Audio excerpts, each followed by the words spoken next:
বিএনপির প্রচার সম্পাদক সুলতান সালাউদ্দিন টুকু বলেছেন, বিএনপি আগামীতে জনগণের ভোটে নির্বাচিত হলে সব শিক্ষা প্রতিষ্ঠান ও রাস্তাঘাট সহ সার্বিক উন্নয়ন করবে। তিনি তরুণদের উদ্দেশ্য করে বলেন, নতুনদের প্রথম ভোটটি হোক ধানের শীষেই। শনিবার 13 সেপ্টেম্বর বিকেলে টাঙ্গাইলের সদর উপজেলার করটিয়া ইউনিয়নে গোসাই বাড়ি কুমুল্লি এলাকায় মতবিনিময় সভায় প্রধান অতিথির বক্তব্যে এসব কথা বলেন তিনি। সুলতান সালাউদ্দিন টুকু বলেন, বিএনপি নির্বাচিত হলে টাঙ্গাইলে কোনো ধরনের সন্ত্রাস থাকবে না, চাঁদাবাজি থাকবে না, সবাই মিলেমিশে ঐক্যবদ্ধভাবে টাঙ্গাইলকে উন্নয়নের রূপকার হিসেবে পরিচিতি করব ইনশাআল্লাহ।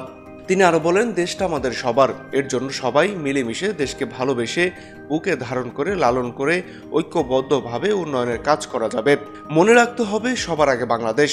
মতবিনিময় সভায় ডাক্তার আজহারুল ইসলামের সভাপতিত্বে আরো বক্তব্য রাখেন সদর উপজেলা বিএনপির সভাপতি আজগর আলী, জেলা যুবদলের আহ্বায়ক খন্দকার রাশেদুল আলম ও কেন্দ্রীয় যুবদলের সাবেক সদস্য সৈয়দ শহীদুল আলম টিটু।